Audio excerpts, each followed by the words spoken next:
Now, John, I'm going to get John Waters on right now, the second. We will be discussing Padraig Pearse, the founding father of the Irish state, and Padraig Pearse's writings. And as I said already, I'm actually supplying Padraig Pearse's writings, the Coming Revolution. You can get this book on Amazon for like €63 secondhand. Maybe they're all gone now. I haven't checked in a couple of days. But I'm giving this book, there's writings of Padraig Pearse, for a fraction of the price. Like, I'm not making any money out of it. I tortured the publisher to do a reprint, and they finally agreed to do it. So if you just want a copy of the book, folks, place your order. They're printing the book right now, so it's going to be a week or two yet before I post them out. So John will be discussing this book, The Coming Revolution, now. I'm going to call him right now, and talking about the political writings and speeches of Padraig Pearse. So I think it's extremely important for Irish nationalists to embrace themselves and steep themselves in the writings of Pearse and the founders of our state, excuse me. So if you want a copy of the book, scroll down and you can order it there.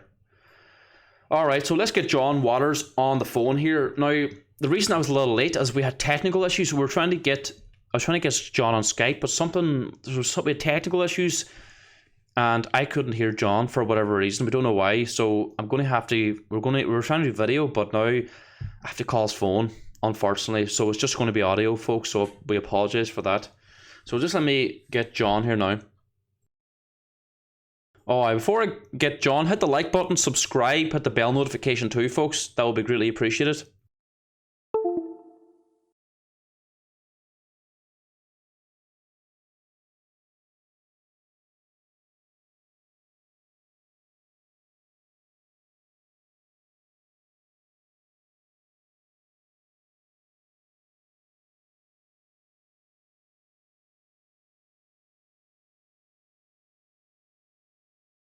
Hello.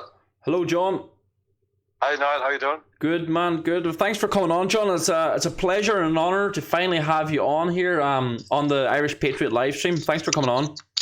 Glad to be on, Niall. I hope you can hear me loud and clear. Yeah, you're coming through good there. Hopefully you can hear me too. Yes, I can indeed. Yeah. All right. So, how's things with you, John? You had a bout of illness there, didn't you? I've been ill since early last year, and I'm gradually coming out of it, but it's taking a long time, and it's going to take another while as well. And I had a viral attack in my face, my ear.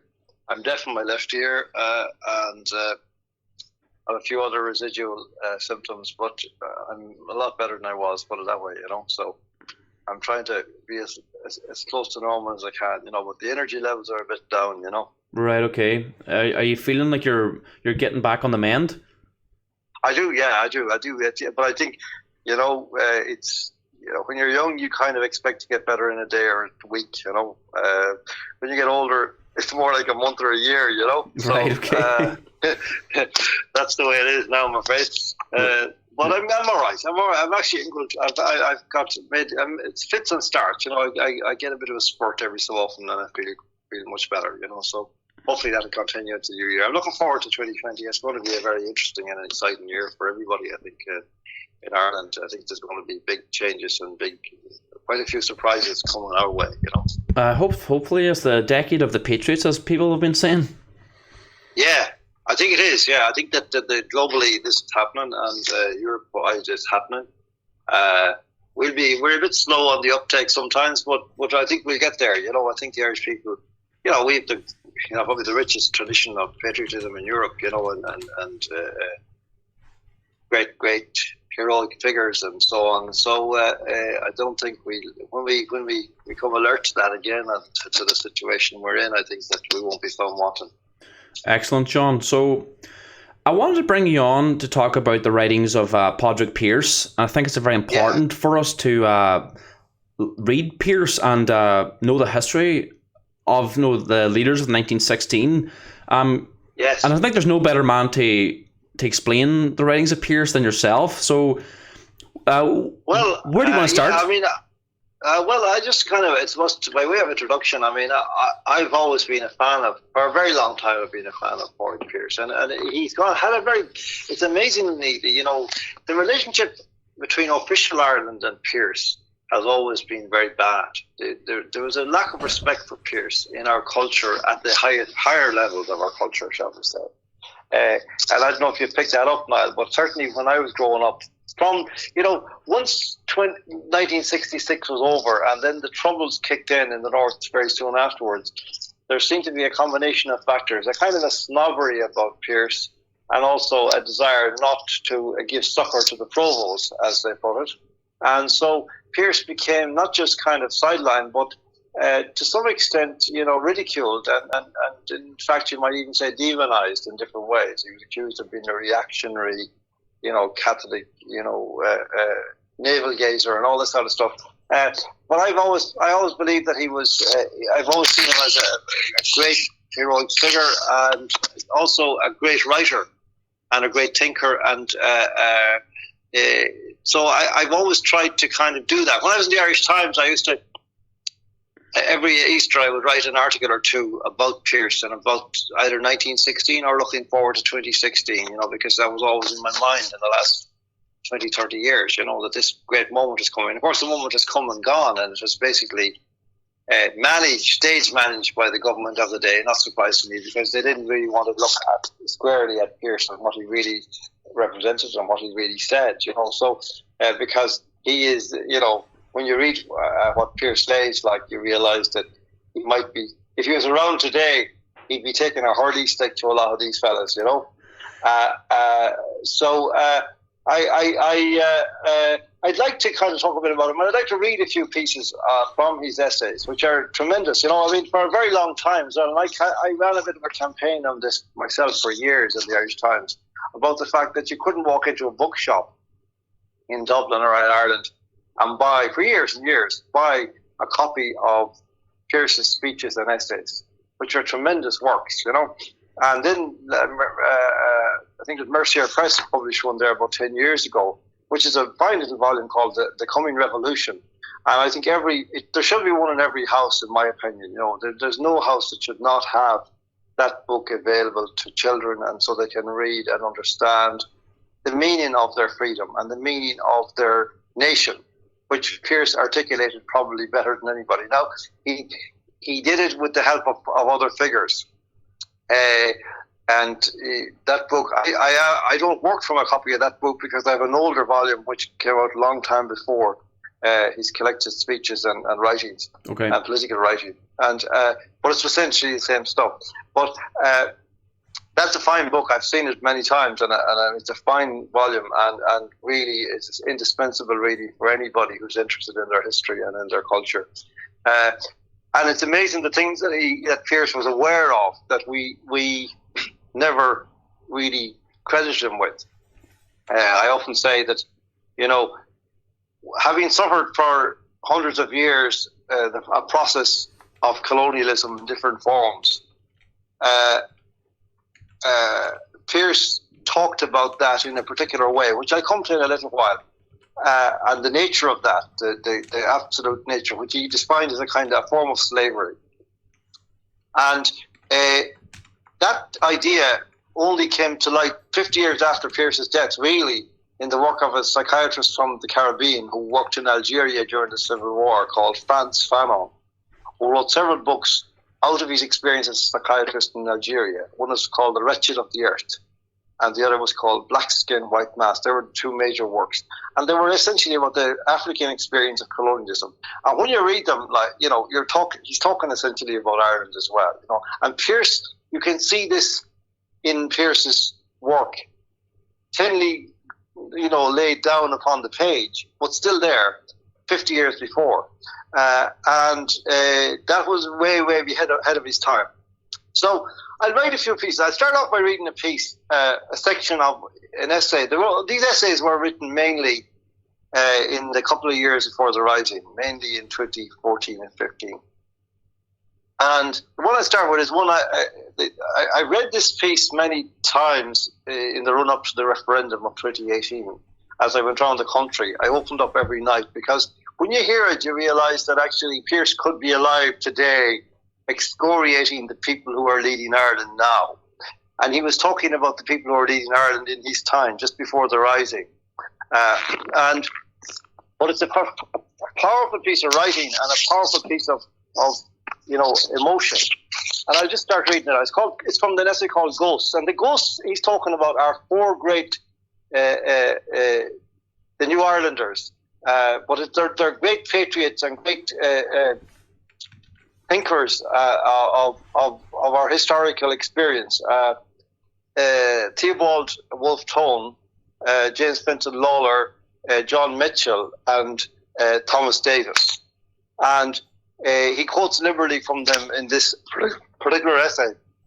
But I'll just go and read, we'll come back to that in a while, but I'll read the opening of it.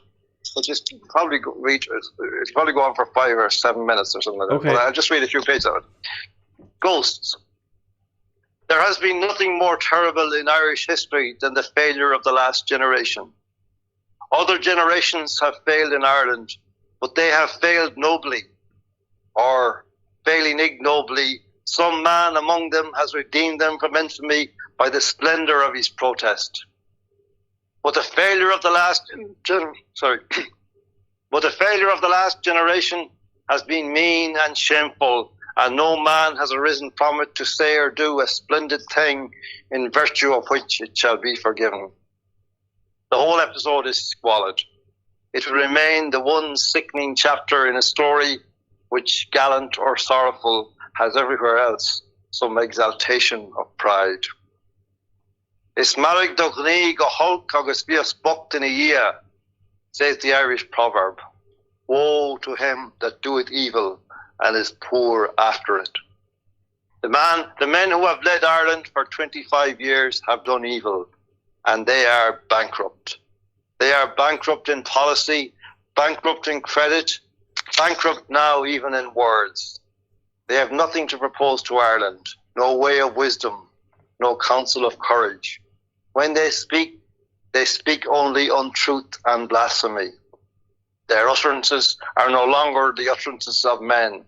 They are the mumblings and the gibberings of lost souls. One finds oneself wondering what sin these men have been guilty of that so great a shame should come upon them. Is it that they are punished with loss of manhood because in their youth they committed a crime against manhood? Does the ghost of Parnell hunt them to their damnation? Even had the men themselves been less base, their failure would have been inevitable. When one thinks over the matter for a little, one sees that they have built upon an untruth. They have conceived of nationality as a material thing, whereas it is a spiritual thing. They have made the same mistake that a man would make if he were to forget that he has an immortal soul. They have not recognized in their people the image and likeness of God. Hence, the nation to them is not all holy, a thing inviolate and inviolable, a thing that a man dare not sell or dishonour on pain of eternal perdition. They have thought of nationality as a thing to be negotiated about as men negotiate about a tariff or about a trade route, rather than as an immediate jewel to be preserved at all peril, a thing so sacred that it may not be brought into the marketplaces at all, or spoken of where men traffic. He who builds on lies rears only lies. The untruth that nationality is corporeal, a thing defined by statutes and guaranteed by mutual interests, is at the base of the untruth that freedom, which is the condition of a hale nationality, is a status to be conceded rather than a glory to be achieved. And of the other untruth, that it can ever be lawful in the interest of empire, in the interest of wealth, in the interest of quiet living, to forego the right to freedom. The contrary is the truth. Freedom, being a spiritual necessity, transcends all corporeal necessities. And where freedom is being considered, interests should not be spoken of. Or, if the terms of the counting house be the ones that are best understood, that has put it that it is the highest interest of a nation to be free. So that's the beginning of that, you know. And it sets out the scene. It's an amazing. It's prophetic, really, of where we are at this moment in our country. You could say every single word of it about the last 2 or 3 generations of politicians that we've had running our country. Probably going back to the 70s. Before you have to go back that far before you find men of the kind of anything approximating the stature that could even stand in the same room as Pádraig Pearse and James Connolly and Joseph Mary Plunkett and those others. To think that now we are reduced to the kind of people that we have, Leo Varadkar and Simon Harris and these people, and that the word Taoiseach is applied to Varadkar is shameful, really. It's shameful to me anyway, as an Irishman, to actually have to, in some way, acknowledge that he carries that title, even though he didn't earn that title and didn't win it by any mandate of the people. So that's kind of, I think the beginning of the journey with Pearse, that's as I would like to tell it. There's a very interesting line there where he talks about that freedom is a condition of hail nationality, which is a status to be conceded. It's not a status to be conceded, but a glory to be achieved. And that's a very critical point about Pearse. And people in modern Ireland, people don't understand this whatsoever, because you keep hearing these, to my mind, utterly pointless discussions about the fact that the people say now, from our comfortable existence in 2020 or 2019-20, that the rising was not necessary. They tell us, in fact, it was a foolish exercise and resulted in unnecessary deaths and so on and so forth. And they say that, home rule would have been granted in due course, and that would have been fine. But of course, that's precisely the point that Pearse was making. He did not want, we should not have wanted something as precious as freedom to be granted to us. It was a glory we had to achieve for ourselves. Now, freedom, if it were freedom, could be accepted by the Irish people, but it was never on offer. What they were talking about was a concession to allow us to rule, to have the name of ruling our country, like, for example, Stormont has the name, or had the name for a while, of ruling Northern Ireland. And we saw where that ended up. That brings me to the second piece that I'd like to read, which is from probably his most famous essay, which is The Murder Machine, which is about the English education system in Ireland. And this is the one in which he really sets out that scenario that I described earlier, where he's talking about Ireland as an enslaved nation, and of our people as having been turned into things by the process of English education, which he said was the most evil mechanism ever dreamt up. The British education system, he said, was the most evil and ingenious system ever dreamt up by the British Empire, because it was a machine for turning out slaves. And I'll read a couple of pages of this because it's very telling about a lot of things. There's a great, almost like mischievous sense of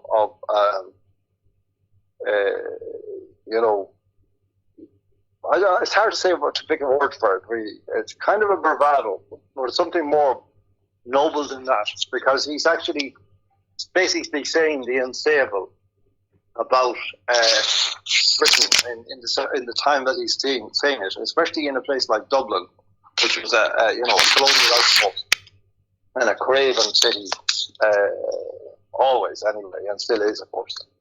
So this is called The Murder Machine, and he starts off like this. A French writer has paid the English a very well-deserved compliment. He says that they never commit a useless crime. When they hire a man to assassinate an Irish patriot, when they blow a sepoy from the mouth of a cannon, when they produce a famine in one of their dependencies, they have always an ulterior motive. They do not do it for fun. Humorous as these crimes are, it is not the humour of them, but their utility that appeals to the English. Unlike Gilbert's Mikado, they would see nothing humorous in boiling oil. If they retained boiling oil in their penal code, they would retain it as they retain flogging before execution in Egypt, strictly because it has been found useful. This observation will help one to an understanding of some portions of the English administration of Ireland. The English administration of Ireland has not been marked by any unnecessary cruelty. Every crime that the English have planned and carried out in Ireland has had a definite end. Every absurdity that they have set up has had a grave purpose. The famine was not enacted merely from a love of horror. The wars that rule Ireland were not contrived in order to add to the gaiety of nations. The famine and the boards are like parts of a profound polity. I have spent the greater part of my life in immediate contemplation of the most grotesque and horrible of the English inventions for the debasement of Ireland. I mean their education system. The English once proposed in their Dublin Parliament a measure for the castration of all Irish priests who refused to quit Ireland. The proposal was so filthy that although it duly passed the House and was transmitted to England with the warm recommendation of the Viceroy, it was not eventually adopted. But the English have actually carried out an even filthier thing. They have planned and established an education system which more wickedly does violence to the elementary human rights of Irish children than would an edict for the general castration of Irish males. The system is aimed at the substitution for men and women of mere things. It has not been an entire success. There are still a great many thousand men and women in Ireland, but a great many thousand of what, by way of courtesy, we call men and women are simply things. Men and women, however depraved, have kindly human allegiances. But these things have no allegiance. Like other things, they are for sale. When one uses the term education system as the name of the system of schools, colleges, universities and whatnot, which the English have established in Ireland, one uses it as a convenient label, just as one uses the term government as a convenient label for the system of administration by police which obtains in Ireland instead of a government. There is no education system in Ireland. The English have established a simulacrum of an education system, but its object is the precise contrary of the object of an education system. Education should foster. This education is meant to repress. Education should inspire. This education is meant to tame. Education should harden. This education is meant to innervate. The English are too wise a people to attempt to educate the Irish in any worthy sense.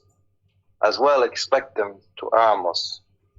Professor Owen MacNeill has compared the English education system in Ireland to the system of slave education which existed in the ancient pagan republics side by side with the systems intended for the education of free men. To the children of the free were taught all noble and goodly things, which would tend to make them strong and proud and valiant. For the children of the slaves, all such dangerous knowledge was hidden. They were taught not to be strong and proud and valiant, but to be sleek, to be obsequious, to be dexterous. The object was not to make them good men, but to make them good slaves, and so in Ireland. The education system here was designed by our masters in order to make us willing, or at least manageable, slaves. It is made of some Irishmen, not slaves merely, but very eunuchs, with the indifference and cruelty of eunuchs, kenless beings who serve for pay a master that they neither love nor hate. Ireland is not merely in servitude, but in a kind of penal servitude. Certain of the slaves among us are appointed jailers over the common herd of slaves, and they are trained from their youth for this degrading office. The ordinary slaves are trained for their lowly tasks in dingy places called schools. The buildings in which the higher slaves are trained are called colleges and universities.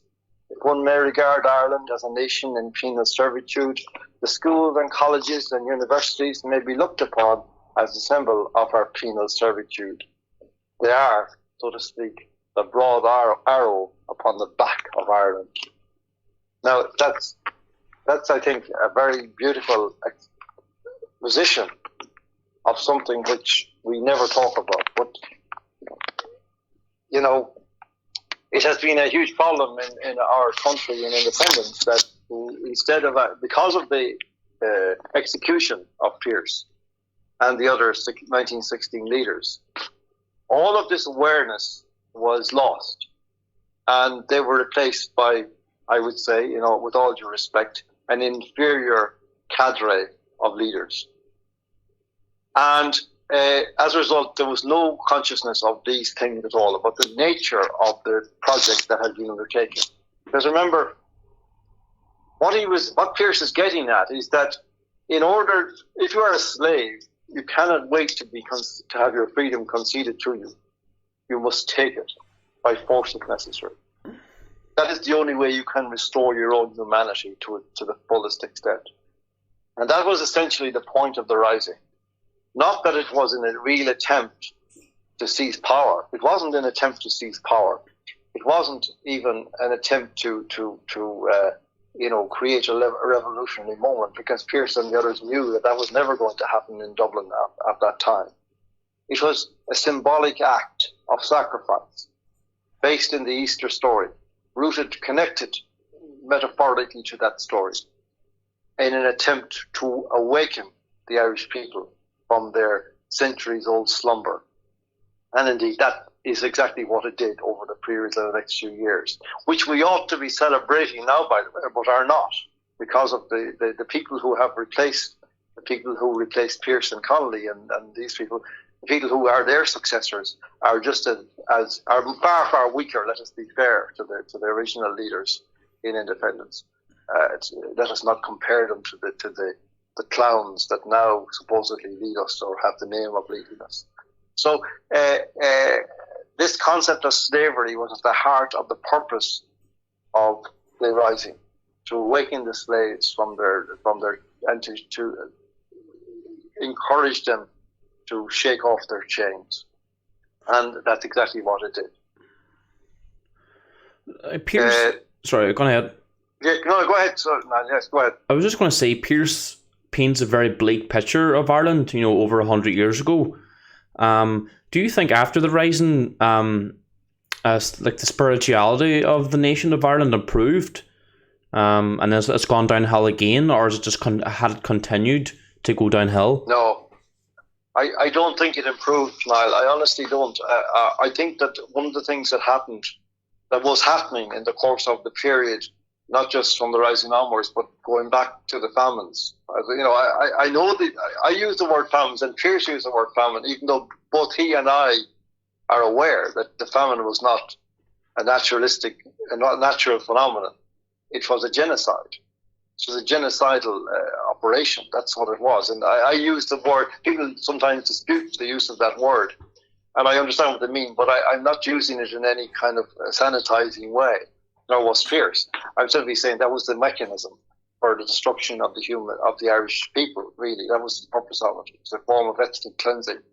But you see, going back to that period of famines, so there was the church, which had previously been a different kind of church, much, I suppose, less Catholic, more Christian, what you would say. It was dealing with a different kind of population, which was much more, I suppose, much freer and much more, obviously it was a very poor population and enslaved for sure, but it was in other ways quite free in the sense that, sexually and so on, in other ways. Like there was an entirely unexpected kind of culture from our present day perception. There was a different kind of way of living. Families were different. Relationships were different. The families were quite big, but they were not necessarily what we would call nuclear families. Many families were headed up by there would be a mother with several children and by different men in many instances, and one of her brothers would be the head of the family. That kind of thing, and that kind of was stamped out after the famines. The church really moved in and adopted a much stronger line, moralistic line, in relation to those matters, and became, in a certain sense, the moral government of Ireland. And that created a kind of a darker, more forbidding form of Catholicism than had obtained up to that point. And then the second thing that happened was, whereas previously in penal times, the church had been part of the people, had been very close to the people. It had been a rebel church, as we know well from our history, the history we learned in school.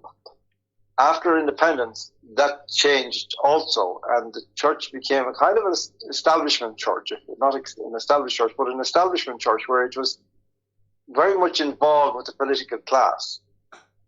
And, that had some dismal outcomes, but also some positive ones, I think. One of the crowning moment of that was the formulation of the Irish Constitution of 1937, which is a fine document, which was put together under the supervision of De Valera with the advice of John Charles McQuaid, the Archbishop of Dublin, and others. But it is, regardless of what people think about it, it is an absolutely superb document when you actually drill into it and consider. And that's, of course, now what has been happening the last 10 years is that people in power are basically taking a sledgehammer to it at the whim of outside forces, because it is so good, because it is such a powerful and wonderful document.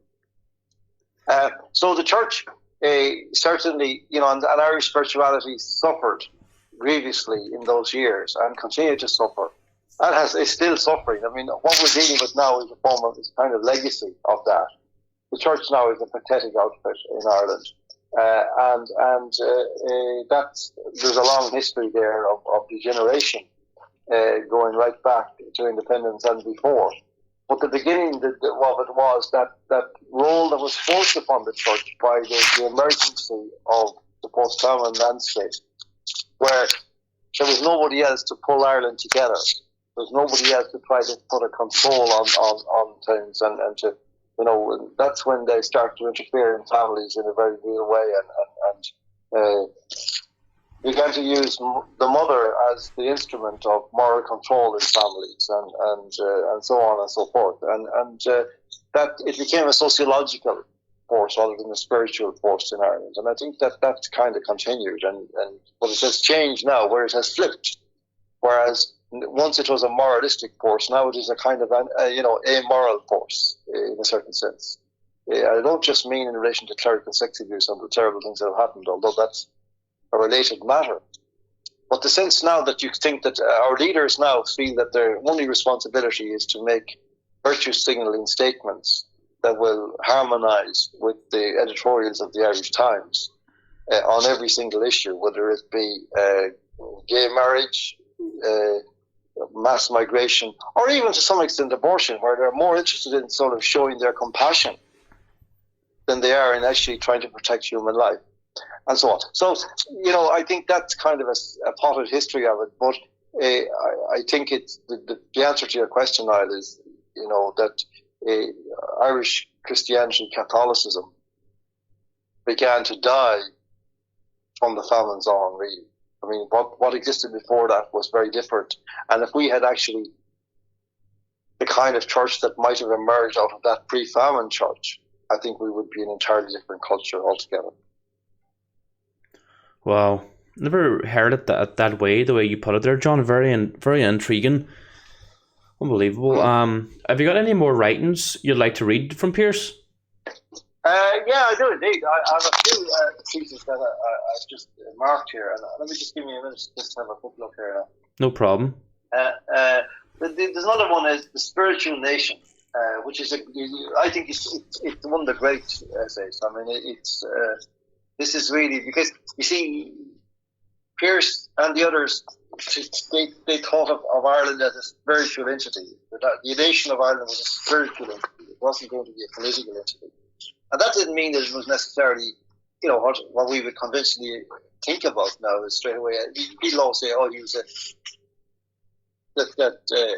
they depict Pearse as a kind of a right-wing capitalist, in the conventional terms like of today, or maybe 20 years ago, which is complete nonsense. Like, he was a very free-flowing radical in his thinking, and he was a profoundly philosophical thinker, but very spiritual in his understanding of spirituality and the connection between spirit and the nation, and the collective spirit that was the nation. It's really interesting.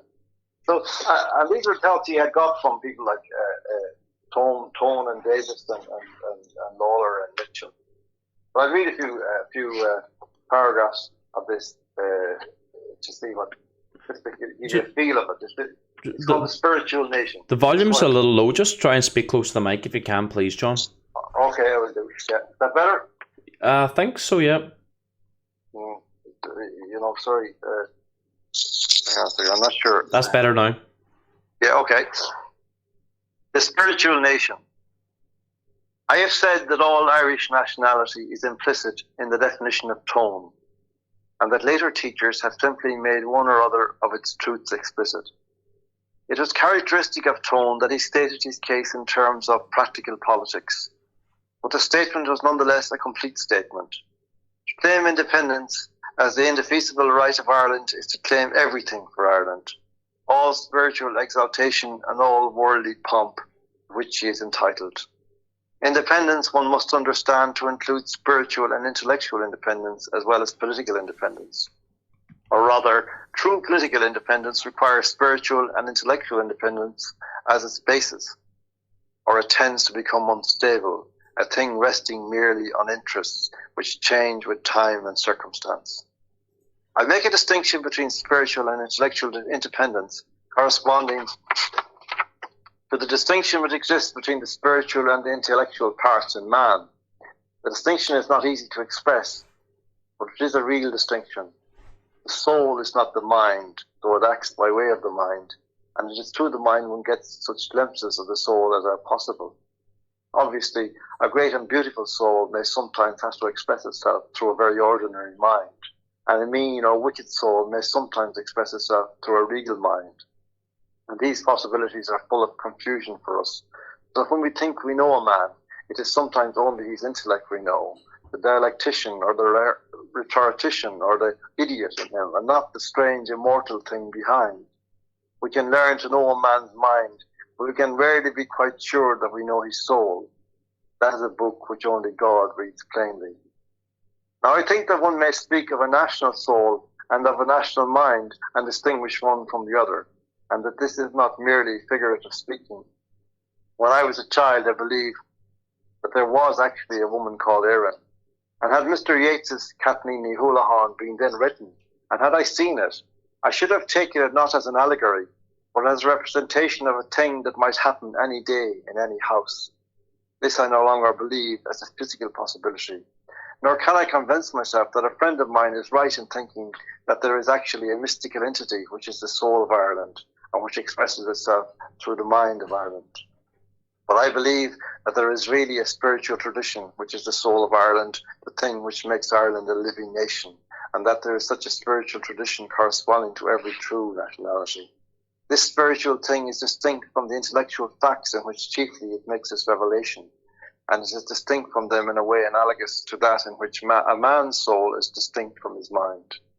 Like other spiritual things, it is independent of the material, whereas the mind is to a large extent dependent upon the material. I have sometimes thought, but I do not put this forward as a settled belief, which I am prepared to defend, that spiritually England and the United States are one nation, while intellectually they are apart. I am sure that spiritually the Walloons of Belgium are the one nation with the French, and that spiritually the Austrians are one nation with the Germans. The spiritual thing, which is the essential thing in nationality, would seem to reside chiefly in language, if by language we understand literature and folklore as well as sounds and idioms, and to be preserved chiefly by language. But it reveals itself in all the arts, all the institutions, all the inner life, all the actions and goings forth of the nation. It expresses itself fully and magnificently in a great free nation like ancient Greece or modern Germany. It expresses itself only partially and unworthily in an enslaved nation like Ireland. But the soul of the enslaved and broken nation may conceivably be a more splendid thing than the soul of the great free nation, and that is one reason why the enslavements of old and glorious nations that have taken place so often in history are the most terrible things that have ever happened in the world. If nationality be regarded as the sum of the facts, spiritual and intellectual, which mark off one nation from another, and freedom as the condition which allows those facts full scope and development, it will be seen that both the spiritual and intellectual facts, nationality and the physical condition, freedom, enter into a proper definition of independence or nationhood. Freedom is a condition which can be lost and won and lost again. Nationality is a life which, if once lost, can never be recovered. A nation is a stubborn thing, very hard to kill, but a dead nation does not come back to life any more than a dead man. There will never again be a Ligurian nation, nor an Aztec nation, nor a Cornish nation. Irish nationality is an ancient spiritual tradition, and the Irish nation could not die as long as that tradition lived in the heart of one faithful man or woman. This is a very famous section. I'll read it again, this sentence. Irish nationality is an ancient spiritual tradition, and the Irish nation could not die as long as that tradition lived in the heart of one faithful man or woman. But had the last repositor of the Gaelic tradition, the last unconquered Gael, died, the Irish nation was no more. Any free state that might thereafter be erected in Ireland, whatever it might call itself, would certainly not be the historic Irish nation. Davis was the first of modern Irishmen to make explicit the truth that a nationality is a spirituality. Tone had postulated the great primal truth that Ireland must be free. Davis, accepting that and developing it, stated the truth in its spiritual aspect, that Ireland must be herself, not merely a free self-governing state, but authentically the Irish nation, bearing all the majestic marks of her nationhood. That the nation may live, the Irish life, both the inner life and the outer life, must be conserved.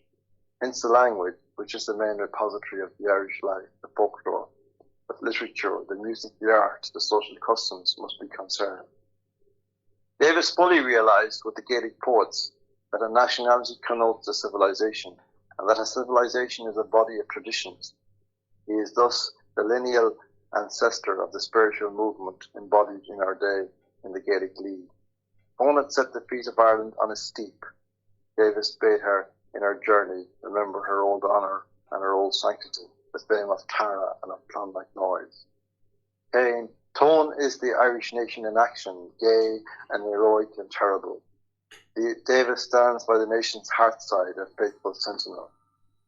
Ireland is one. Tone had insisted upon the political unity of Ireland.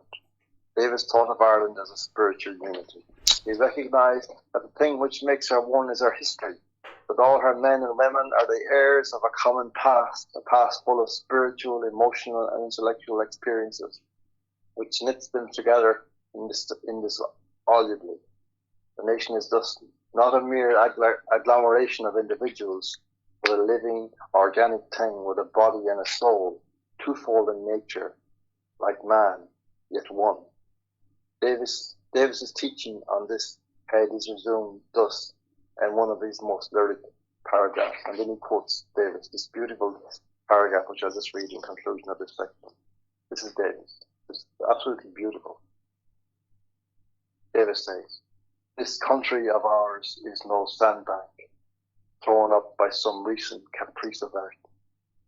It is an ancient land, honoured in the archives of civilization, traceable into antiquity by its piety, its valour and its sufferings.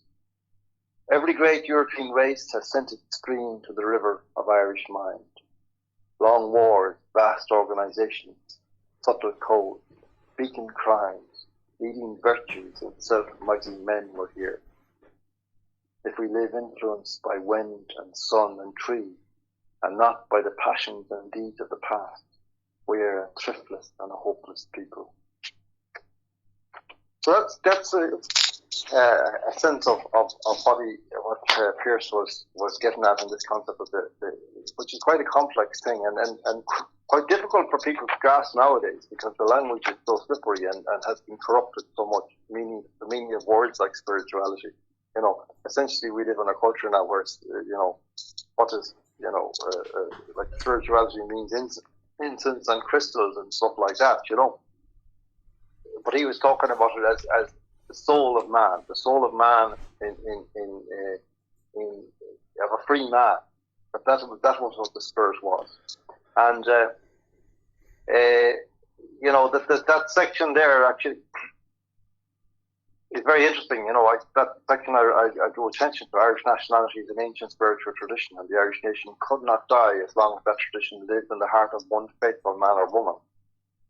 And then he says, but had the last repositor of the Gaelic tradition, the last unconquered Gael, died, the Irish nation was no more and could never be resurrected.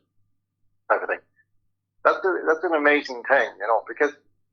And there's an interesting thing here in Ireland, that is somewhat controversial, I have to say now, but because, there's been a lot of talk in recent times about, patriotism and nationhood and ethnicity as an element of that. And I think, I have a view, I think that is somewhat different to the mainstream in what we might call the patriot movement at the moment on this question, because, and I think Pearse's writings bear out my position, which is that a nation and a race are two different things.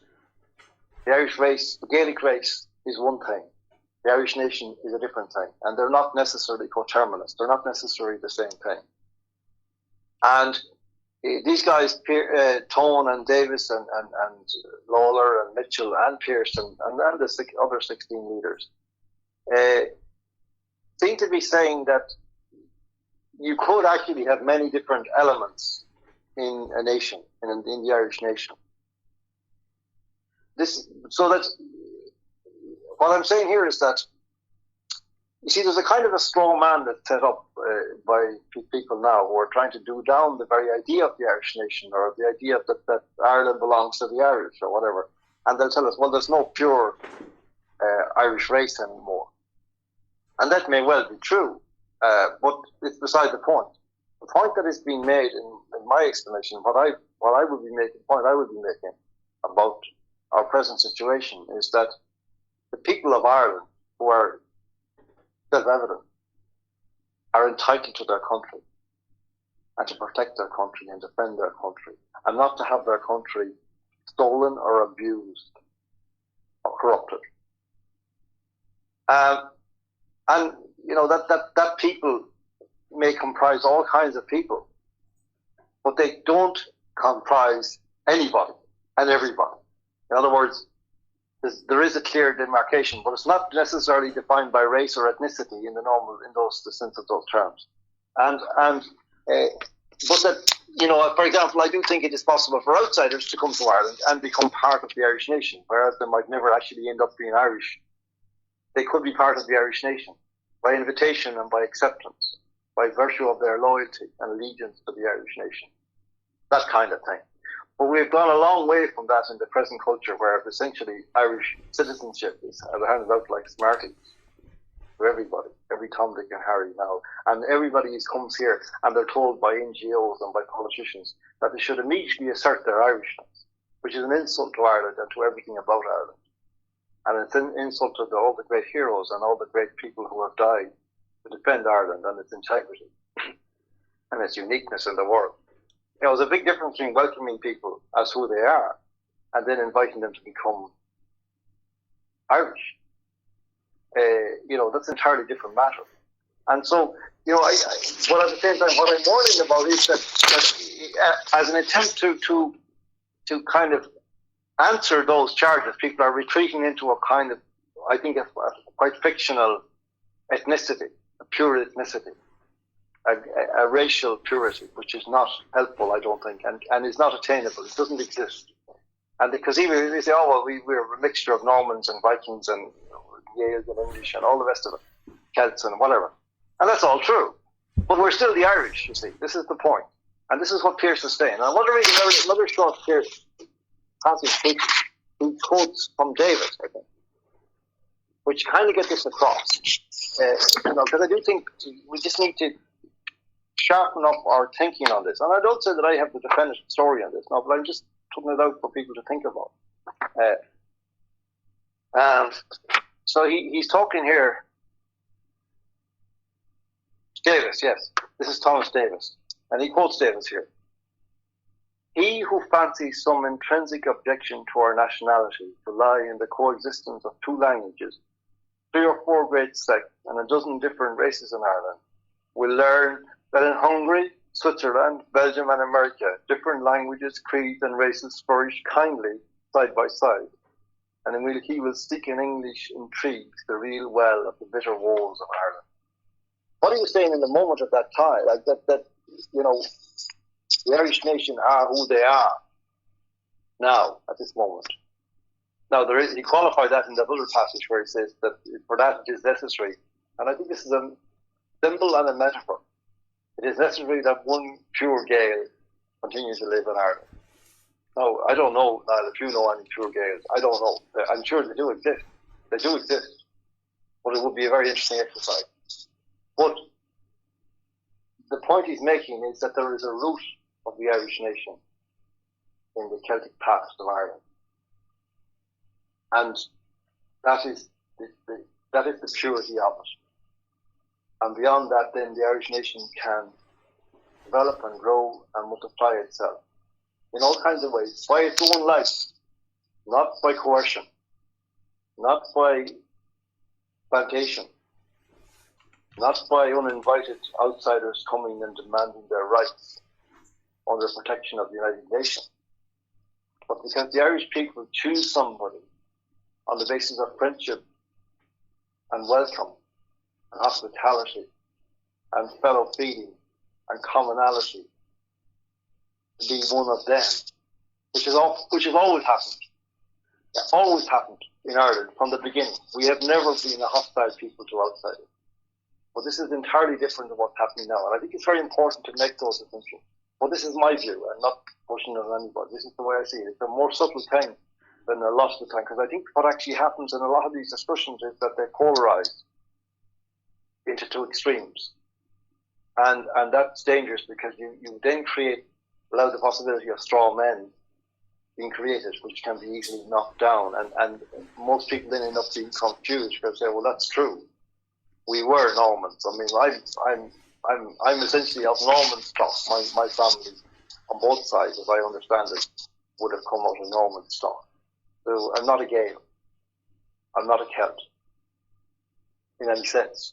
Or maybe there's a drop of Celtic blood in me somewhere, but that's kind of accidental along the way. Essentially, my name is Norman. You follow me? Yes, I know what you're saying, John. What do you think of that yourself? What's your view of that, Mark? Because I know it's controversial. I know lots of people on our side don't agree with me about that.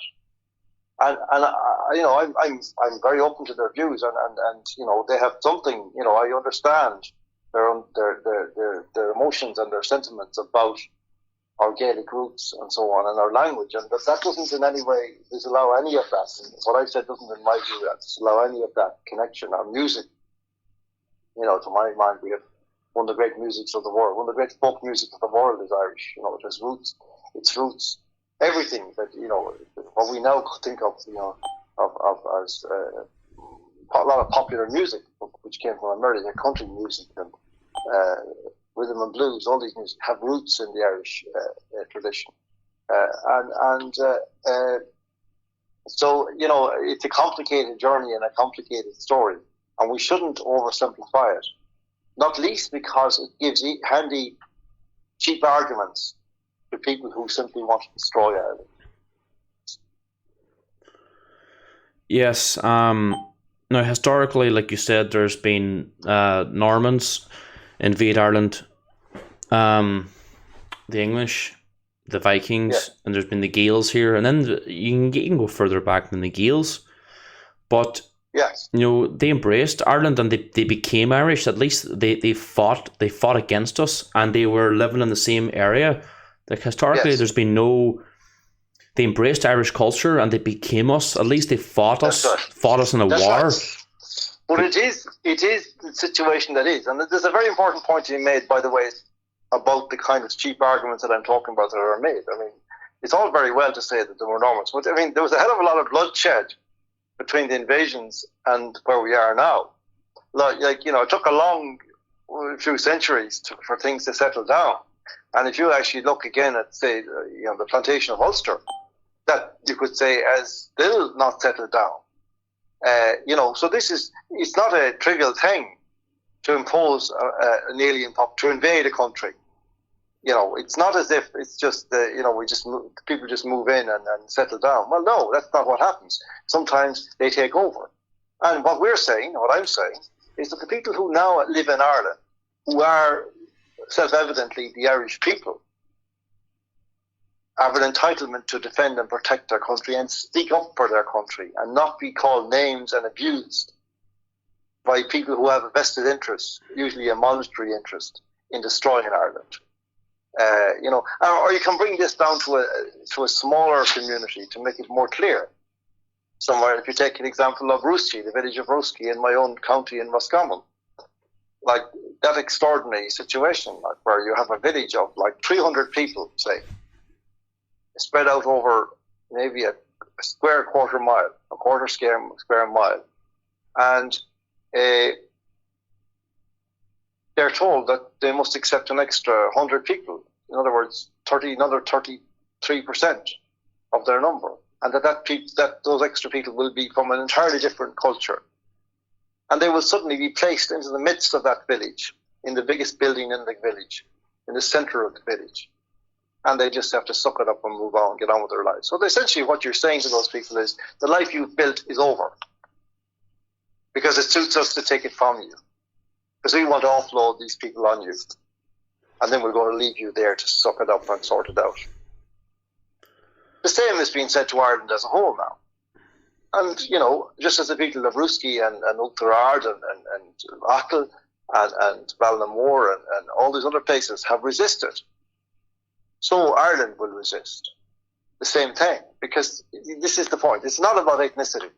I keep saying it, this kind of spurious idea that the importation of foreign tropes from America, white supremacy and racism and white privilege and all this absolute garbage that's talked. We are not white. The Irish are not white. We're never white. We are Irish. Nobody ever called us white until we went to America and we found that there were people there who looked like us, who were there before us, who had decided that they were white or had been told they were white. We are not white. We are Irish. So the question of white and black has no relevance whatsoever to Irish life, nor ought it have. And it is only having relevance now because certain people have decided to impose on us people of a different colour, who have no place here, who have no reason to be here, no economic they have to have an economic imperative from their own viewpoint, but you could just as easily say that they have an economic duty to their own countries, that they should stay there. So on. So I think we need to sharpen up our ideas about this. I mean, collectively, we need to start thinking these things through, answering back to this cheap rhetoric that we're getting from politicians and NGOs, who all of whom are posturing as humanitarians, when in fact they are greasing their own paws with whatever coinage is to be found. They are in business. This is a business for them, imposing this on Ireland.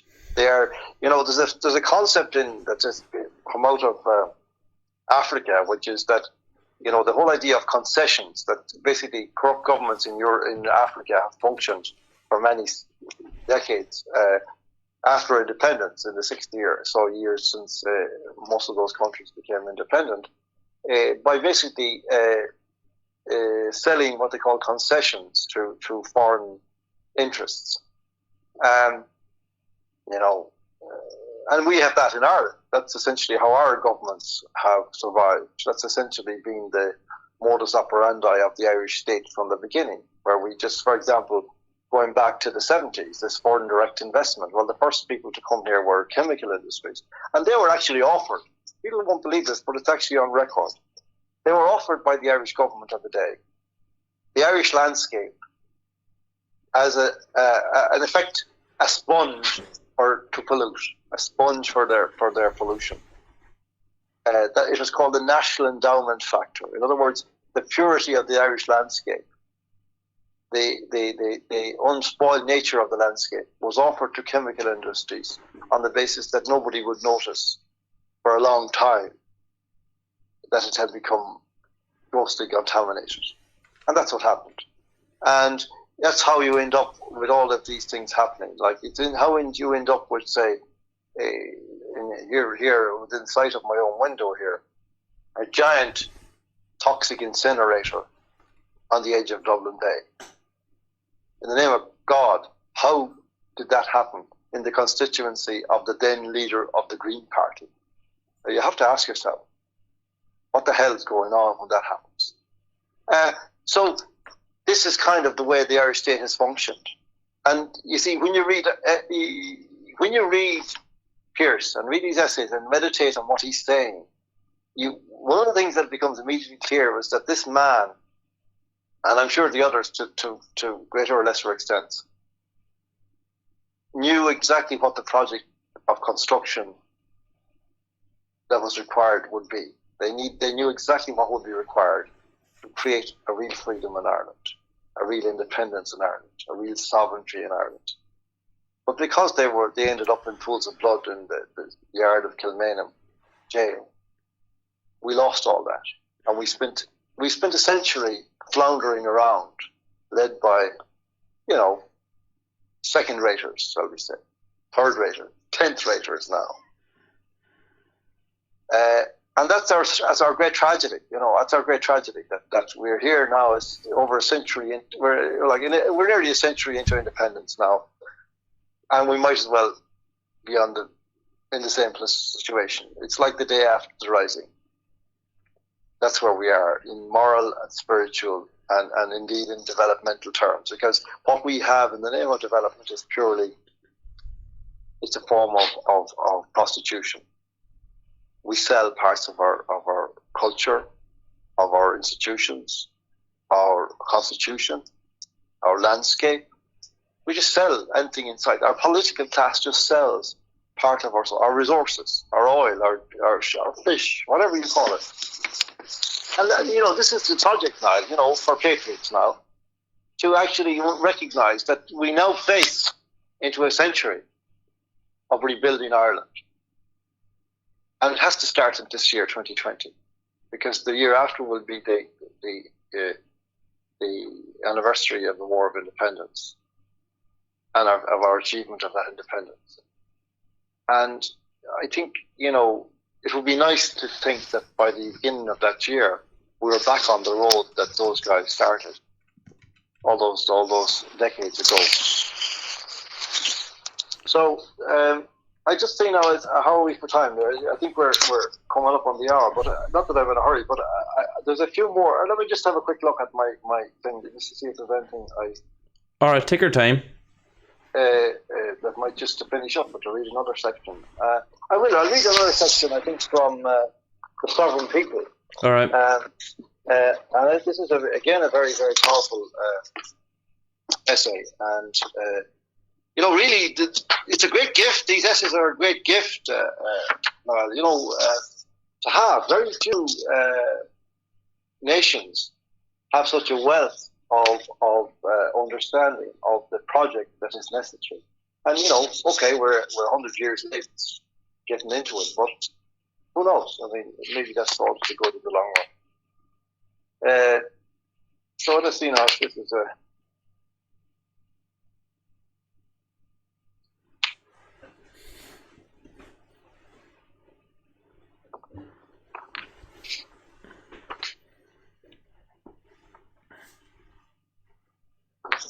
I'll read a few paragraphs. I'm not quite sure if this is the piece I was intending to read now.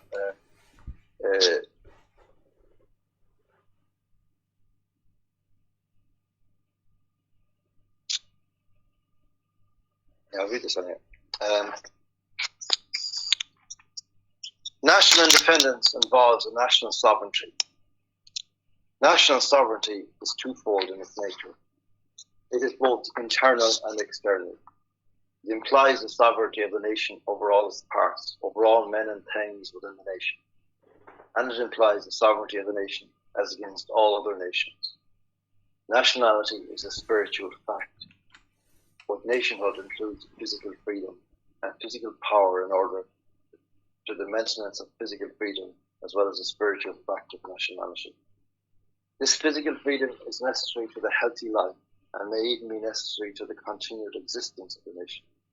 Without it, the nation groups, withers, ultimately perhaps dies. Only a very steadfast nation, a nation with great spiritual and intellectual strength like Ireland, can live for more than a few generations in its affluence. And without it, even so stubborn a nation as Ireland would doubtless ultimately perish. Physical freedom, in brief, is necessary to sustain and vigorous life. Breaking up a little bit there, John. Sorry, struggling to hear you. Sorry. That's better now. Physical freedom, in brief, is necessary to sane and vigorous life. For physical freedom means precisely control of the conditions that are necessary to sane and vigorous life. It is obvious that these things are partly material, and that therefore national freedom involves control of the material things which are essential to the continued physical life and freedom of the nation. So that the nation's sovereignty extends not only to all the material possessions of the nation's soil and all its resources, all wealth and all wealth-producing processes within the nation. In other words, no private right to property is good as against the public right of the nation.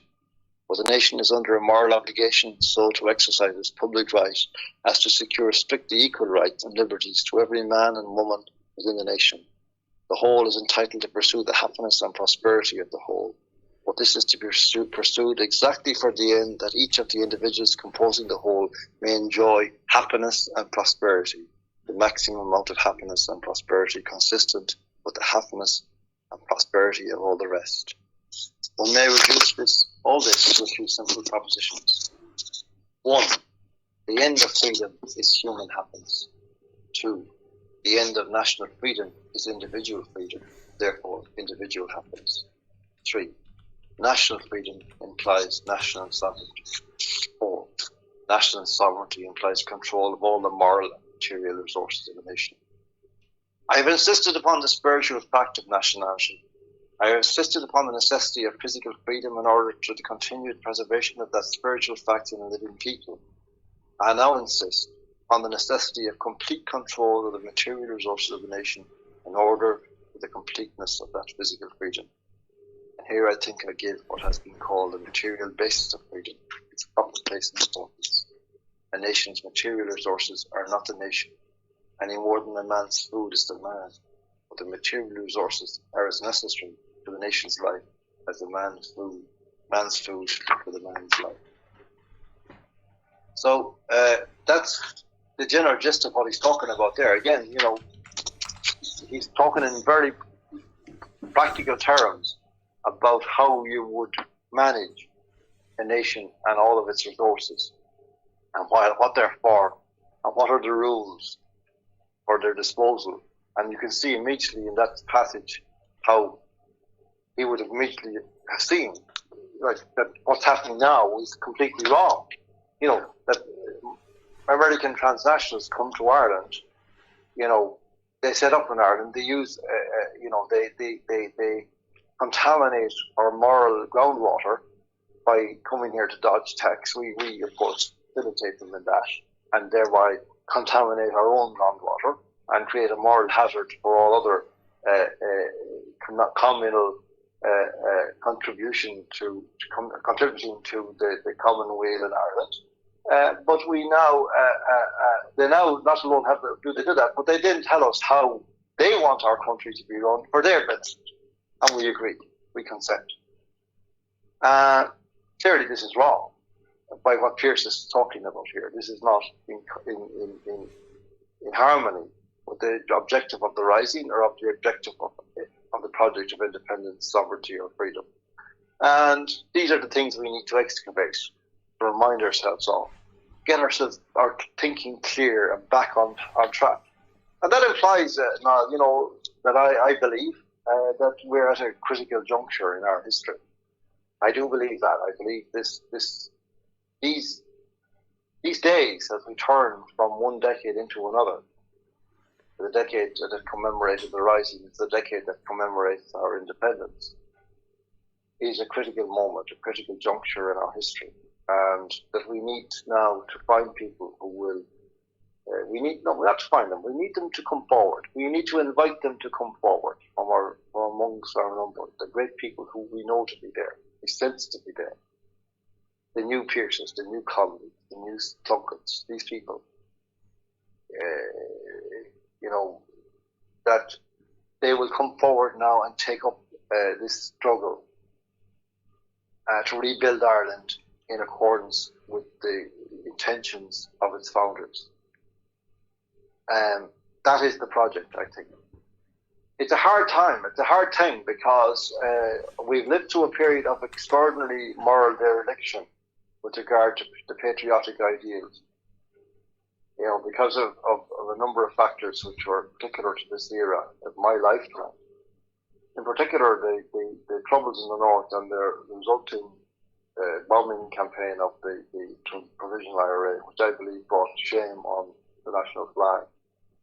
And the reaction to that then, which was essentially a revisionist version of history, which tried to expunge the heroic nature of the achievement of independence in the first place, that has done tremendous damage, and it has eventually created generations who have withdrawn from a connection with their own country.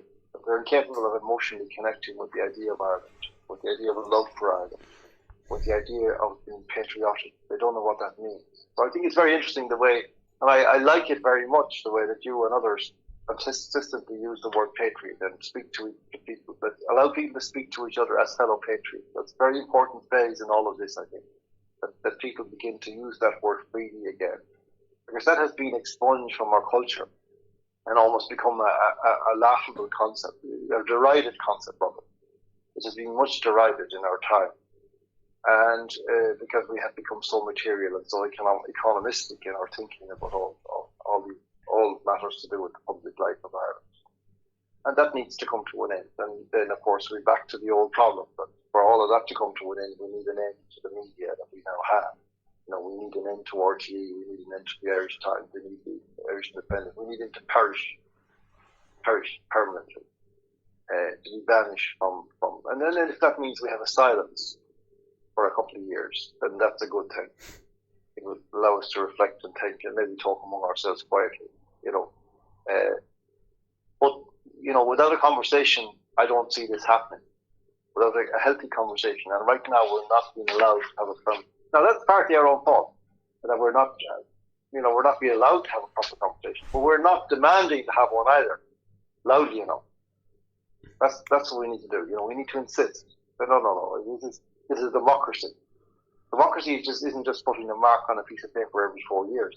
It's actually having a constant conversation in which everything is checked and rechecked and examined and analysed, and that everybody is aware, more or less, to the extent that that's conceivable, of what exactly is happening and why, and what the alternatives might be, and where they may be better, than why we shouldn't adopt that particular line rather than this one, and so on and so forth. That's the function of media. That's why I became a journalist.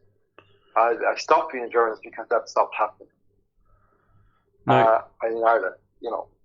Now, on that note, John, as I told you already, I'm trying to develop a newspaper here, and you said to me that's going to be extremely difficult to do. It takes a lot of resources, a lot of effort, a lot of work behind the scenes. If it was possible, and I'm trying my best to make it possible because I've got a very good team behind me, what would you see a benefit for that in Ireland, like an Irish nationalist newspaper? Very definitely. I mean, very definitely. It's a very long time since we had any such animal in Irish life. I mean, the last one was the Irish Press, which, you know, even I would say almost up to the time of its demise in 1995, was a nationalist newspaper.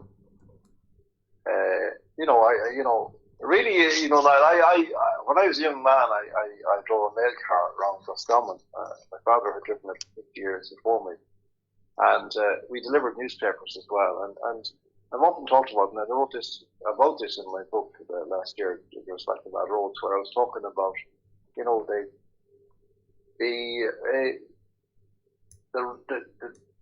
the nobility and the honour it was to be delivering these newspapers every day to the people of Ireland, to the people of Roscommon and Mayo and various other things. And I was very proud of that at the time. You know, that when you think about it like that, in the newsroom, like today, these people running around writing stories, and having meetings and deciding headlines and photographs, and then in a matter of hours, this is turned into like the newspaper and put into vans and trains, and within 12 hours, it has reached every part of the country. So you can get out of your bed, go down to your shop, or maybe get it delivered to your front door, and pick up the news, like written with great skill and passion by people. That's a wonderful thing. It's a vital thing for democracy, but it has been totally abused and corrupted in the present day.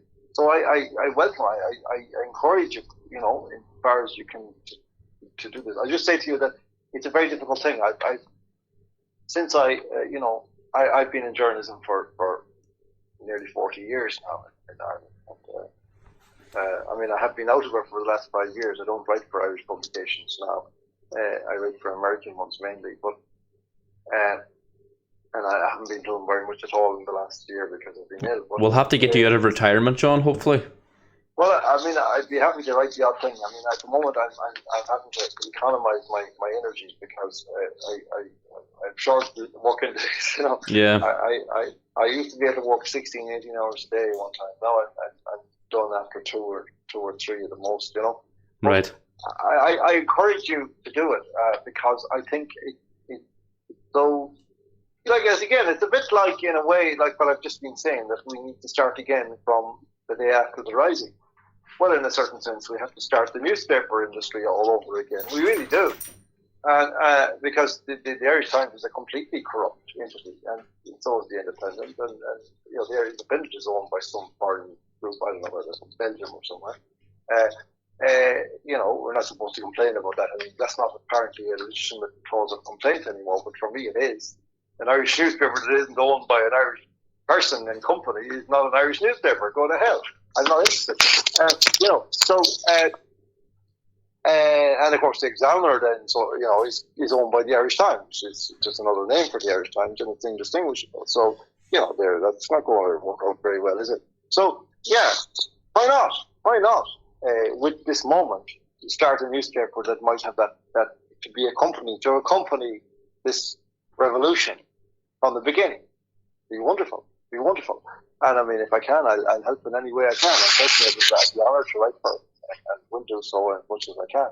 But the caution I put out is that I've for many years been involved in discussions on and off with various people starting magazines and newspapers, and at one time I was approached actually by a consortium that wanted to take over, to buy the title of the Irish Press and relaunch it. This would have been about maybe 10 years after its demise, and I said I was willing to do that.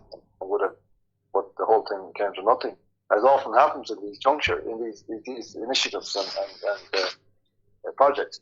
But I'm not throwing cold water on it. It's a great idea. It's a badly needed entity now, because for all the benefits that we've seen with online, there's also many downsides. But failing all other options, an online newspaper is not a bad thing. But a print newspaper, in my opinion, particularly in a country like Ireland, is still an important. It's vital. I think that the idea of that paper that we would deliver, my father and me, we would deliver to shops, and that within an hour or two of our departure, there'd be people up around the town sitting in bars or cafes reading the paper.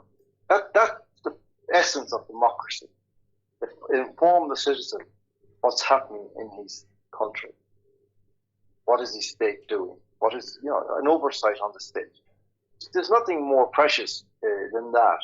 There's no more honourable trade for any person in that chain, whether they're the person sitting at the desk at a typewriter or a word processor, or the person who's thrown the bale of newspapers into the doorway as he slows down passing by, which is my job for a long time. And, I'd love to be able to go back to those days, and to the idea like that. I remember I wrote in my book about Billy Finch, a man who myself and my father knew very well. He had a garage in town, and he drove lorries to Dublin every Saturday to pick up the Sunday newspapers from the airport. These were the English newspapers. And, I have no objections to them. They were a big contribution to Irish culture as well, I mean, many of our great writers, people like John McGahern, said, they would never have been writers had it not been for their access to newspapers like The Observer. And I don't think that's a small thing. And these men often driving these vans, they risk their lives on frosty roads, snow, everything, to get these newspapers to their destination on time, so that somebody might be able to get up out of bed, go out to the shop, and find the paper there, oblivious to the fact that a man had risked his life to get it there. I think that's a wonderful thing. And I think, anything to do with newspapers I love. There are two things in my life that I love, two areas. One is railways and the other is newspapers. And unfortunately, both are in dormant states at the moment. Although, I think both can make a comeback. I think that railways will always have a future, and I think newspapers will always have a future. But above all, the truth will always have a future, and that's what we need newspapers for. Well, you've just made me 10 times more determined now, John, to make this happen. Great. Go for it, Niall. Why not? Why not? Like everything, is possible. I mean, just because somebody else hasn't succeeded or hasn't completed doesn't mean that you won't succeed and complete. So go for it. And as I say, we'll all pitch in when we can. I mean, the country needs something like this, definitely. Right. But work your way up. Don't overreach. Don't get too ambitious. Just keep it going steadily, and the demand will be there. I mean, I firmly believe that that's the big reason people say there's online competition that has destroyed the newspaper industry. It's not. What has destroyed the newspaper is corrupt journalism. Yeah, the content's no good. Yes, exactly right. The content is bad. Not just no good, it's bad. It's bad, terrible. Yes, but it's damaging to the fabric of nations and of peoples, and to the welfare and to the values that they held dear. And it's allowing the greatest scum of the earth to rise to the top. That's the problem. And we have to put that to rights. So that's a very important part of it. So yes, you're right. Your thinking is very good on that. So good luck with that. All right, thanks very much, John.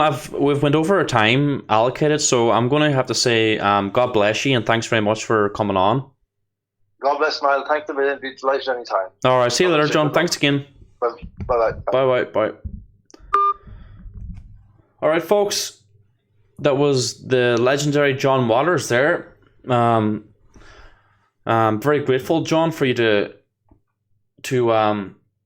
give us your great wisdom and go through the Padraig Pearse's writings. It was absolutely fantastic. Really, I was honoured to have John on there. I've wanted to have him on there for a long time, and finally made that dream come true.